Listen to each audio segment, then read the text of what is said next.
말씀이니까 조금 더 집중해서 들으시면 잘 좋겠습니다. 저는 오늘 봉독해 올린 말씀 가지고 영적인 완고함을 버릴 때 말씀이 제대로 역사합니다 라는 제목의 말씀을 여러분과 좀 나누겠습니다. 우리가 신앙생활을 하면서 우리가 빠지기 쉬운 함정이 있는데요, 특히나 신앙생활의 연륜이 깊어지고 교회 환경이나 여러 가지 신앙적인 용어나 신앙생활에 익숙해지면 익숙해질수록 우리가 말씀을 통해 주시는 그 믿음의 도전 앞에서 나는 예외일 거다라고 하는 믿음의 착각입니다. 내가 믿어온 세월이 있는데 내가 이런 예외이지라는 생각을 하는 거죠. 근데 여러분, 제가 질문 하나 드리겠습니다. 여러분 신앙의 수준이 우리가 신앙생활 해온 시간에 정비례합니까? 아니죠. 신앙의 수준은 결코 시간에 정비례하지 않습니다. 그래서 예수님께서 이런 말씀을 하셨던 거죠. 마태복음 19장 30절 우리 같이 한번 읽겠습니다. 시작. 그러나 먼저 된 자로서 나중되고 나중된 자로서 먼저 될 자가 많으니라, 이렇게 말씀하셨습니다. 예수님의 이 말씀은 뭡니까? 신앙의 수준은 결코 우리가 그동안 믿어왔던 시간에 비례하지 않는다라고 분명히 말씀하고 계시는 거죠. 특히나 우리가 여기서 좀 우리의 마음에 찔림이 오는 건 나중된 자로서 먼저 될 자가 어떻대요? 많다라고 하는 말씀이 스스로 내가 먼저 되었다라고 우리가 갖는 그런 우리들에게는 참 이 말씀이 더 부담스럽게 다가오는 겁니다. 그런데도 여러분, 우리는 이런 생각을 하죠. 내가 이만큼 신앙생활 했는데 내가 이런 말씀, 무슨 말씀이에요? 회개해라, 또 죄에 대한 말씀을 들어야 됐을 때, 나를 거북하게 하고 나를 부담스럽게 하는 말씀을 들었을 때 내가 그 말씀을 들어야 돼 라는 생각이 들게 되는 건데요, 이런 생각들이 잠시 드는 생각이겠지만 은연중에 내 안에 자리를 잡다 보니 결국에는 어떻게 되는 겁니까? 내가 듣기 싫은 말씀에는 내가 귀를 닫게 되는 거죠. 그러면서 어떻게 해요? 내가 듣고 싶은 말씀에만 귀를 여는 겁니다. 한마디로 내가 듣고 싶은 말씀만 내가 선택하여 듣게 되는 거죠. 그런데 이 말씀을 가려듣는 문제가 그냥 그럴 수 있는 것 아닙니까, 목사님? 때로는 말씀 좀 가려들을 수 있는 거 아니에요? 신앙생활 하다 보면 이렇게 얘기할 수 있지만 이게 그렇게 가볍게 넘길 문제가 아니라는 겁니다. 생각보다 하나님의 말씀을 가려듣는 것은 심각한 문제예요.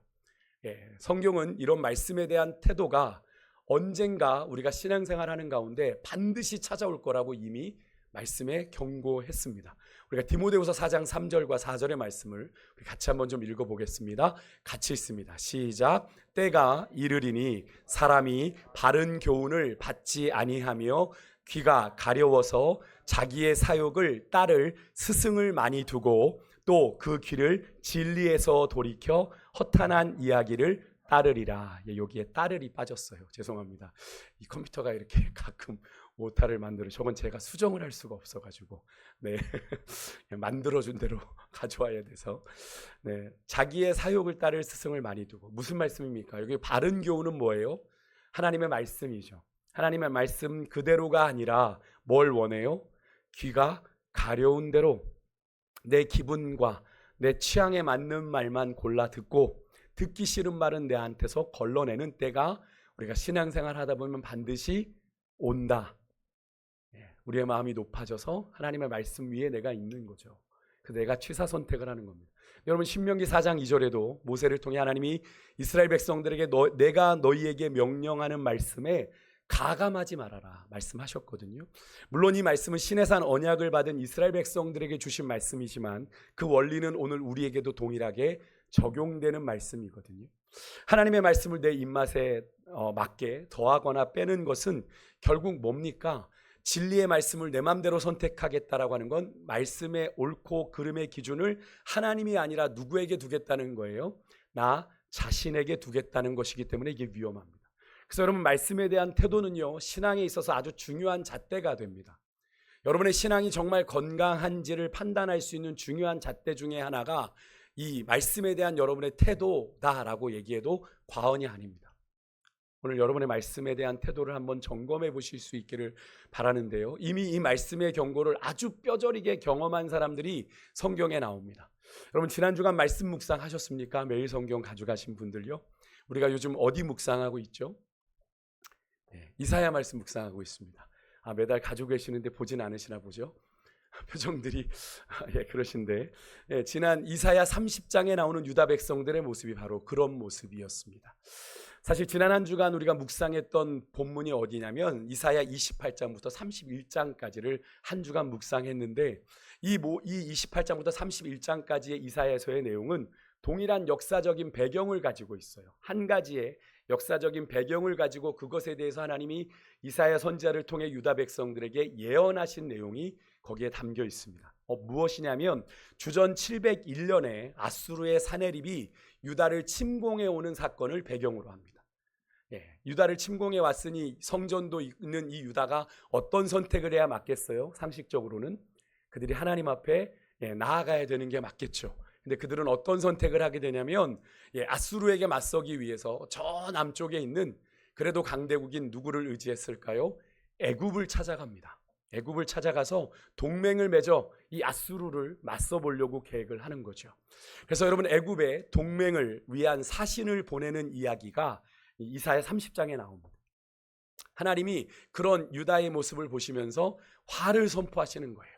화 있을진저 이렇게 시작하는 말씀이 이사야 30장의 말씀인데요. 30장 1절에 보면 이렇게 말씀이 나와 있습니다. 하나님이 그렇게 하나님을 버리고 애굽을 선택한 유다 백성들을 향해서 뭐라고 부르시냐면 패역한 자식들이라고 부르면서 하나님의 눈을 속이고 하나님의 영으로 말미암지 않고 하나님께 묻지도 않는 그들의 선택이 결국 죄에 죄를 더하는 일이다라고 말씀을 하세요.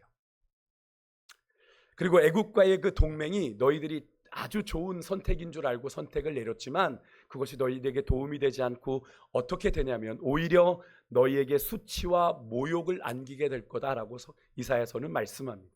그런데도 그들이 전혀 듣지 않아요. 너희들의 선택이 틀렸어. 너희들의 도움이 되기는커녕 너희들에게 수치와 모욕이 될 거야 라고 하는데도 유다 백성들이 듣지 않습니다. 언약의 하나님을 언약 백성들이 철저하게 외면하고 소외시키고 있는 거죠. 하나님과 상관없는 백성들처럼 그런 선택을 내립니다. 하나님이 선지자들을 통해서 아무리 호소를 해도 아무리 무섭게 경고를 해도 안 들었어요. 그런 유다에 대해서 하나님의 반응은 조금 독특했는데 기록하시는 거였습니다.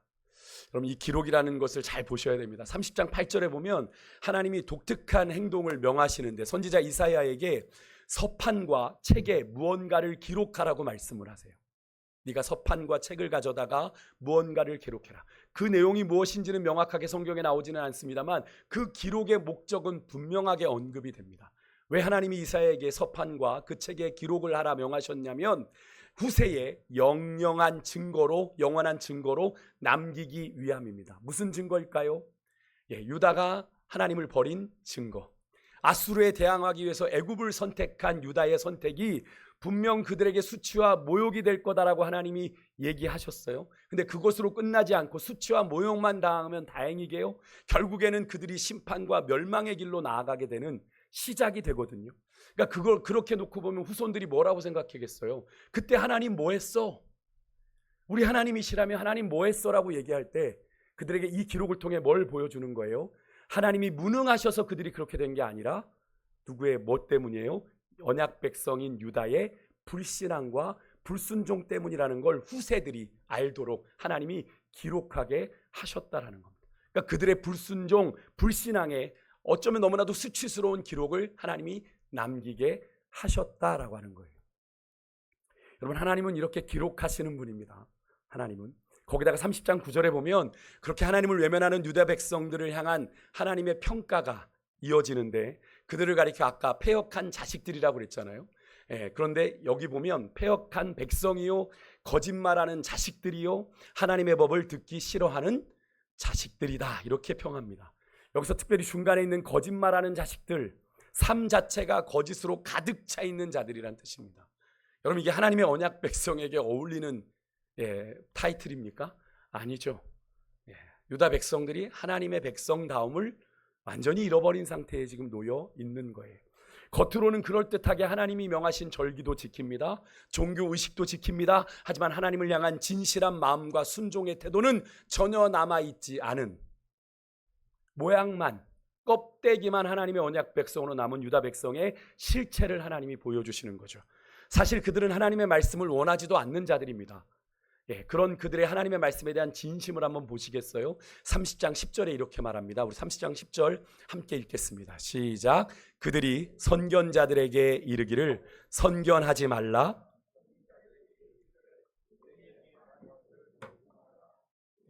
부드러운 말을 하라. 낸 것을 보이라. 여러분, 이게 무슨 말인 것 같으세요? 한마디로 거짓이어도 상관없으니 그냥 우리가 듣고 싶은 얘기해줘. 내가 듣기 좋은 말만 하라고 지금 선지자들에게 얘기하고 있는 겁니다.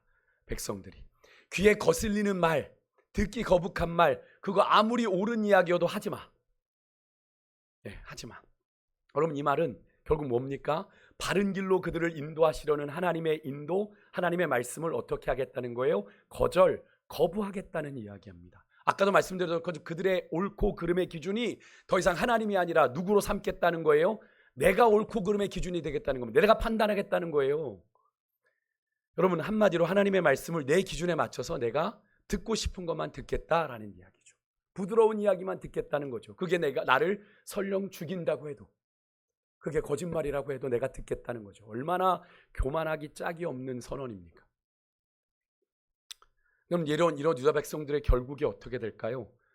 여러분, 이사야를 통해서 그들의 결국이 예언이 되는데 30장 12절 13절에 보면 이스라엘의 거룩하신 이 하나님이 말씀하시는데 너희가 이 말이 뭐냐면 하나님이 경고하신 것을 업신 여기고 너희들이 압박과 허망한 것을 믿어 그것을 의지하니 그 죄에 대한 대가를 너희들이 치르게 되는데 그게 뭐냐면 재앙이 그들에게 갑자기 임할 거다라고 말씀하세요. 여기 그림 한번 보시면 마치 하나의 작은 틈에 의해 큰 성벽이 순식간에 무너져 버리는 그런 재앙이 그들에게 임하게 될 거다라고 말씀을 하십니다.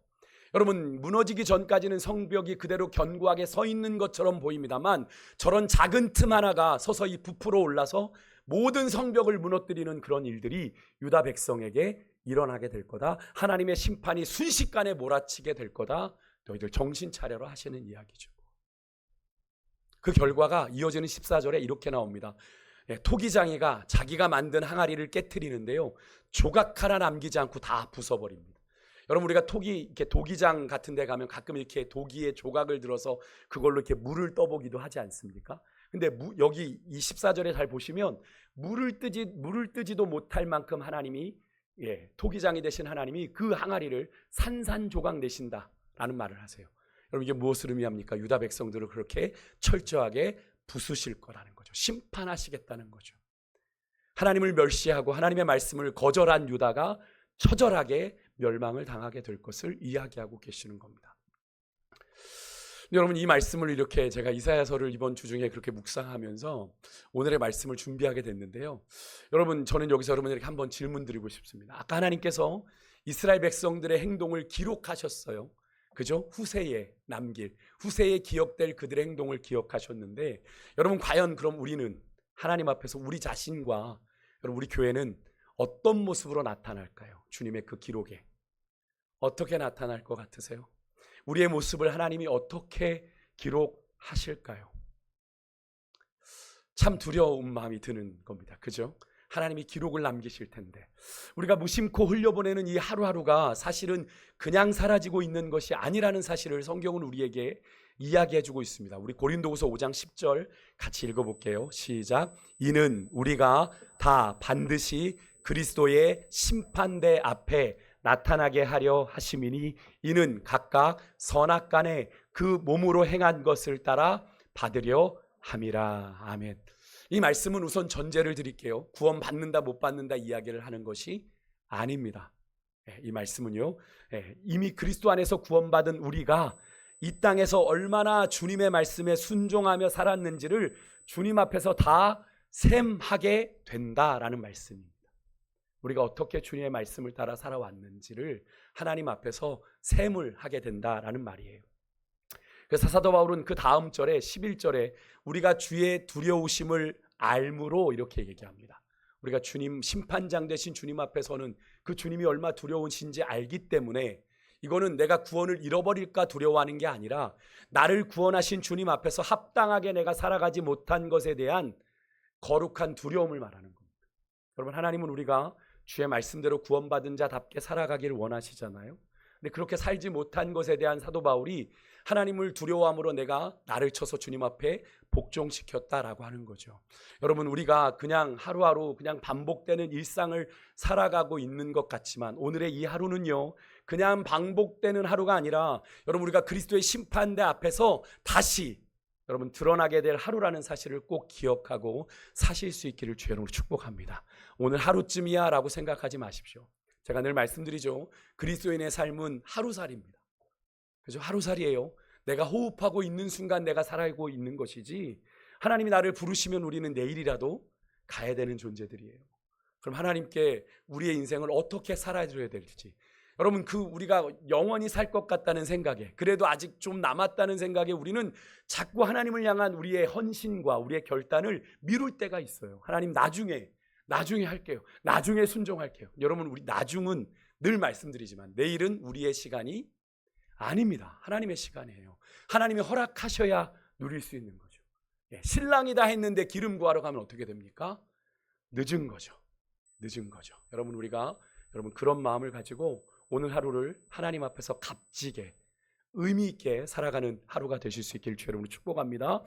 오늘 본문에도요, 이 사도행전 본문에도 조금 전 여러분들에게 나누어 드렸던 이사야서의 이 유다 백성들 같은 부류의 사람들이 등장을 합니다. 그들의 후손들이에요. 유다 백성들의 후손들입니다.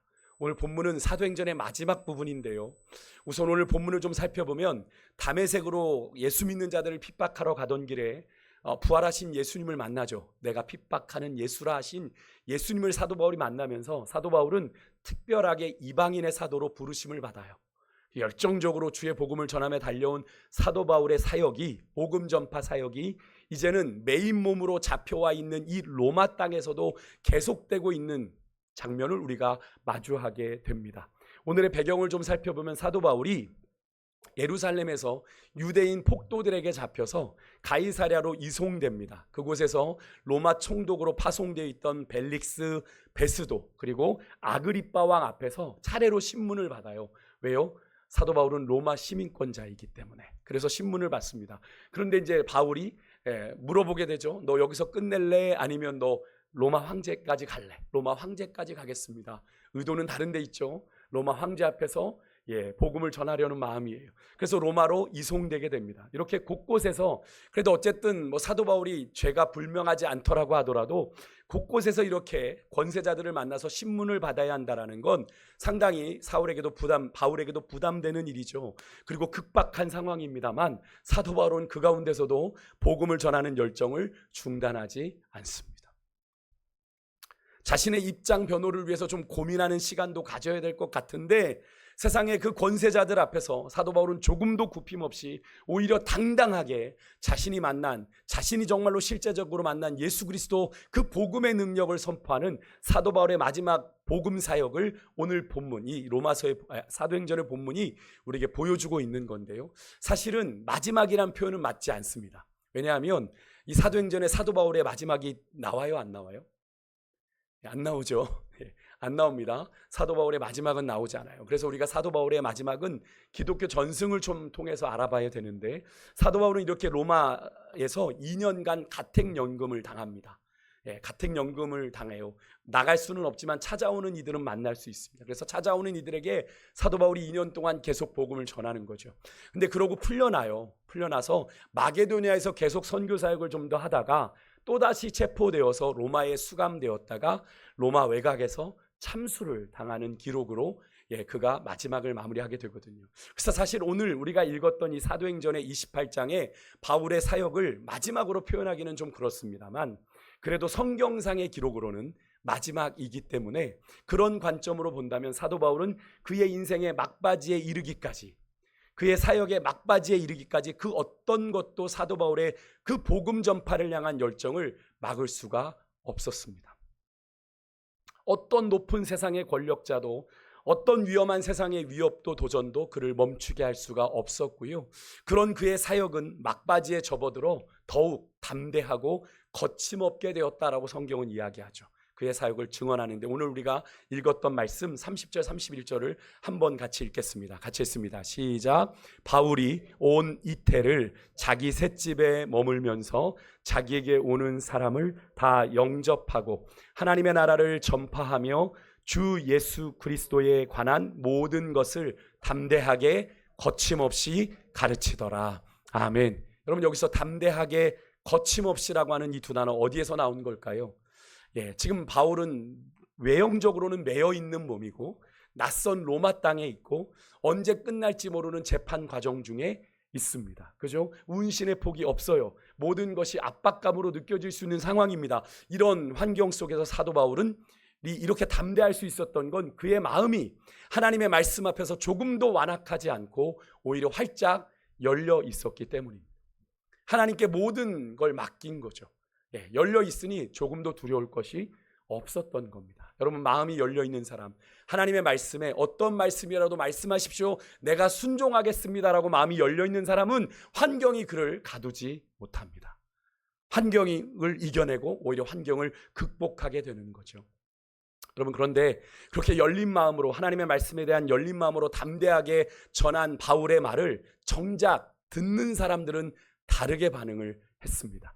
사도 바울은 어떤 말씀이든 좋습니다라고 하고 있는데, 그래서 하나님의 나라 복음을 전하고 있는데, 그 복음을 듣는 사람들은 두 개로 나눠졌어요. 23절 중반부터 우리 24절 말씀까지 함께 읽어보겠습니다. 시작. 바울이 아침부터 저녁까지 강론하여 하나님의 나라를 증언하고 모세의 율법과 선지자의 말을 가지고 예수에 대하여 권하더라. 그 말을 믿는 사람도 있고 믿지 아니하는 사람도 있어. 이렇게 말하죠. 같은 사도 바울의 말씀을 듣고도 어떤 사람은 믿었고 어떤 사람은 믿지 않았습니다. 왜 이런 차이가 생겼을까요? 바울이 오늘 그 이유를 오늘 본문에서, 사도행전 본문에서 700여 년 전 이사야 선지자의 말을 인용해서 그 이유를 설명합니다.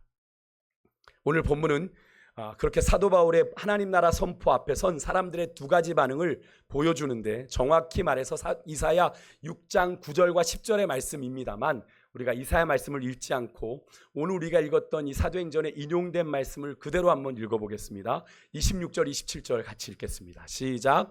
일러스되 이 백성에게 가서 말하기를 너희가 듣기는 들어도 도무지 깨닫지 못하며 보기는 보아도 도무지 알지 못하는도다. 이 백성들의 마음이 우둔하여져서 그 귀로는 둔하게 듣고 그 눈은 감았으니 이는 눈으로 보고 귀로 듣고 마음으로 깨달아 돌아오면 내가 고쳐줄까 함이라 하였으니. 첫 번째로 어떤 반응이 있었어요? 믿는 자들이 있었습니다. 하나님 나라 선포의 정상적인 믿음의 반응을 보이는 자들이 있었어요. 눈으로 보고 귀로 듣고 마음으로 깨달아 믿고 주님께로 돌아오는 자들이 있었다라고 얘기하죠. 하나님 말씀에 대한 아주 정상적으로 보이는 반응입니다. 우리가 보여야 되는 반응이기도 하고요. 근데 두 번째는 어떤 반응을 보이는 사람들입니까? 조금 전 읽었던 26절 27절에 이들을 이렇게 표현해요. 듣기는 들어도 도무지 깨닫지 못하고 보기는 보아도 도무지 알지 못하는 자들. 이유가 뭡니까? 여기 보면 마음이 우둔하여졌다. 옛날 개역 한글은 이 우둔하여졌다라는 표현을 완악하여졌다라고 표현합니다. 완악하여졌다. 예전에 우리 성경은 완악하여졌다, 완고해졌다라는 거예요. 다시 말하면 귀는 있기는 있는데 둔하게 듣고 눈이 있는데 그 눈을 감아버린 자들이라는 거예요. 어떤 사람들을 말하는 걸까요? 여러분, 이 로마서의 말씀이 불신자들에게 전한 말입니까? 아닙니다. 유대인들에게 한 이야기입니다. 하나님의 택한 백성, 선민인 자들, 이스라엘 백성, 하나님을 아는 자들에게 한 말이에요. 하나님을 아는 자들인데 하나님에 대해서 눈을 감고 귀를 닫아버렸어요. 완악하여져서. 여러분, 이런 사람들 누구를 말하는 걸까요? 오늘날로 말하면 신앙생활을 하는 사람들입니다. 근데 여러분, 어떻게 신앙생활을 하는 거예요? 하나님의 뜻대로 하는 게 신앙생활이잖아요. 맞습니까? 내 마음대로 하는 게 신앙생활입니까? 여러분, 신앙생활은 하나님의 말씀대로 하나님의 뜻대로 하는 겁니다. 그러니까 신앙생활을 잘 하려면 우리가 기준을 뭘로 삼아야 되죠? 하나님의 말씀을 기준으로 삼아야 됩니다. 너무나 당연한 이야기를 제가 드리고 있는 거죠. 그런데 그 말씀에 마음이 완악하여져서, 마음이 우둔하여져서 그 말씀에, 내게 들려오는 그 말씀에 눈을 감고 귀를 막고 마음의 문마저 닫아버린 겁니다. 안 듣겠다는 거죠. 그런 자들을 말하는 거예요. 내 마음에 안 맞는 거 안 듣겠다는 거예요. 내가 듣기 거북한 거 안 듣겠다는 거예요. 나를 불편하게 하는 거 안 듣겠다는 거죠. 여러분, 예배 자리에 나와서 말씀을 듣기는 들어요. 근데 전혀 깨달음도 없고 믿음의 반응을 보이려는 마음조차 없는 완고하고 완악한 사람을 말하는 겁니다. 여러분, 예수님 당시에 유대인들이 그랬죠. 선민이라는 특권의식에 사로잡혀서 자신들의 그 기득권을 지키려는 데 급급해서 예수님이 전했던 하나님 나라 복음을 거부하고 그것에 대해서 전혀 반응하지 못했던 그들을 향해 예수님께서는 소경을 인도하고 있다는 말씀을 하셨던 거잖아요. 그렇다면 여러분, 이 말씀의 기준 앞에서 여러분과 저는 어떠합니까? 우리는 믿음의 사람으로 정말 우리가 들어야 할 것을 듣고 보아야 할 것을 보고 마음으로 깨달아 믿음의 방언을 온전히 보이는 사람입니까? 아니면 영적인 완고함과 완악함으로 인해서 무뎌질 대로 무뎌진 심령으로 회개와 깨달음은커녕 말씀의 빛 아래서 자신의 영적인 실태조차 제대로 인식하지 못하는 영적인 무지한, 영적으로 무뎌진 상태에 있는 것은 아닌지 우리의 모습을 좀 돌아볼 수 있기를 바랍니다. 더 나아가요, 여러분, 오늘 이 시간에 분명한 말씀의 빛 아래서 여러분에게 혹시 여러분의 현재 상태가 보여지고 깨달아지시는 분이 있다면, 내 안에 내려놔야 될 완고함이 있구나, 내가 내려놔야 될 완악함이 있구나라고 깨달아지신다면, 그런 분이 계시다면 오늘 그 완고함을 주님 앞에 철저하게 내려놓고 겸손하게 회개하고 돌이키는 은혜가 있으시기를 주의 이름으로 축복합니다. 늘 말씀드리죠. 깨달을 때가 은혜고 깨닫는 순간 돌이키는 것이 은혜입니다. 나중에 기회 없을 수 있다고요. 깨닫게 하셨을 때 돌이키는 것이 은혜입니다. 우리의 인생은 한 치 앞도 모르는 거예요. 한 치 앞도. 여러분, 그런데 오늘 이 본문에서 좀 재미있는 사실이 있는데요. 사도 바울이 오늘 본문에서 인용하고 있는 이 이사야 6장 9절과 10절의 말씀이 신약 성경에 무려 6번이나 인용이 됩니다. 꽤 많이 인용이 되죠. 근데 그 중에 3번을 예수님이 복음서에서 이 말씀을 인용하셨어요. 여러분, 이것이 뭘 말하는 걸까요? PPT를 좀 보시겠어요? PPT를 보시면 구약의 예언자들의 예언을 통해 하나님은 끊임없이 당신의 백성들에게 말씀하셨습니다. 신앙의 갱신을, 신앙의 회복을 내가 베푸는 구원으로 나아와라. 근데 그들이 들었습니까? 듣지 않았습니까? 듣지 않았습니다. 그죠? 그렇게 듣지 않았던 가운데 결국 그들이 멸망을 당하게 되고 회복이 되었지만, 돌아왔지만, 포로기를 끝나고 돌아왔지만 하나님은 무려 신약과 구약 사이에 400여 년의 시간이 있었어요. 근데 그것을 신구약 중간기라고 부릅니다. 좀 전문적인 용어인데, 이때가 하나님이 아무 말씀도 하시지 않았던 때입니다. 하나님이 침묵하고 계셨던 때인데, 그 하나님의 침묵을 깨고 누가 이 땅에 오셨어요? 하나님이 당신의 택한 백성들, 이스라엘뿐 아니라 영적 이스라엘 백성 된 자들을 세상을 구원하시기 위해서 메시아 되신 예수 그리스도를 보내셨죠. 하나님의 구원의 역사를 다시 시동을 거셨습니다. 그마저도 유대인들의 불의한 모함과 참소로 인해서 십자가 사건으로 그마저도 하나님의 뜻을 거스르는 이스라엘 백성들의 완악함, 그게 AD 30년, 결국에는 오늘 본문에서 만나는 사도 바울에 이르기까지 선민 이스라엘의 완악함이 계속 멈추지 않고 계속되었다는 사실, 여러분, 이게 우리에게 무엇을 말해주는 것 같으세요? 어쩌면 우리 인간의 완악함의 역사는 구약에서 신약에 이르기까지, 성경 전체를 넘어 오늘 우리의 자리에 이르기까지 수천 년의 기독교 역사 속에서 계속되어져 왔던 우리 인간의 죄된 본성적인 한계일지도 모르겠어요. 어쩔 수 없는 것 아닌가? 여러분, 혹시 그런 생각에 그 완악함을 그냥 포기하고 살면 되는 걸까요? 완악한 대로 살겠습니다. 아니죠. 여러분, 그런 완악함의 추악한 역사 속에서도 하나님 앞에 그 완악함을 내려놓고 겸손했던 사람들이 시대마다 있었죠. 특히 오늘 본문에 우리가 만나고 있는 이 사도 바울, 사실 완고하고 주님 만나기 전에는 완악함에 있어서는 둘째가라면 서러운 사람이죠. 예수 믿는 자들을 얼마나 맹렬하게 핍박했습니까? 내가 믿는 유대교의 진리를 따라 완고하고 완악해져서 하나님에 대해서 눈 감고 예수님에 대해서 눈 감고 그 예수 믿는 자들을 핍박하려고 누구보다도 서슬퍼런 칼날을 들고 달려갔던 이 사도 바울. 근데 여러분, 그의 인생을 누가 바꿨어요? 무엇이 바꿨습니까? 부활하신 예수 그리스도와의 만남이 바꿨습니다.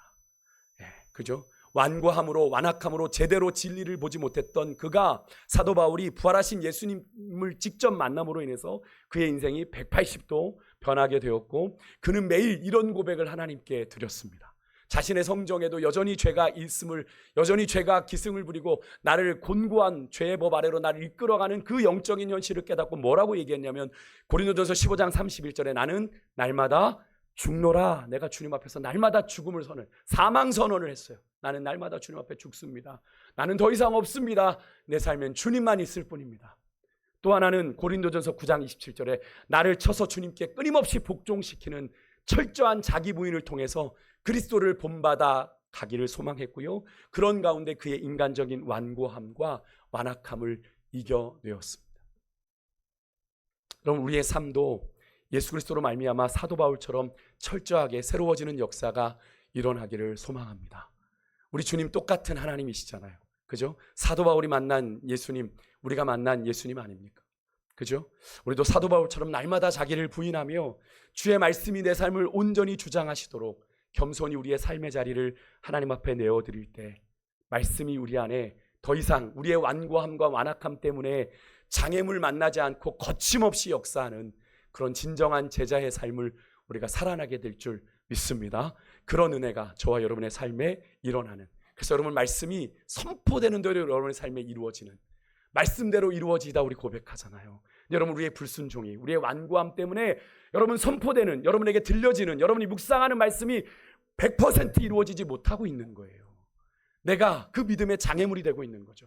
나의 불신앙이, 나의 불순종이 말이죠. 여러분, 오늘 그것을 내려놓고, 그 완고함을 내려놓고 하나님 주님 주의 말씀대로 내게 이루어지이다 고백하는 가운데 그 말씀이 이룰 하나님의 놀라운 역사가 여러분의 삶 가운데 거침없이 이루어지기를 주의 이름으로 축복합니다. 우리 그렇게 소망하는 마음으로 함께 찬양하길 원하는데요.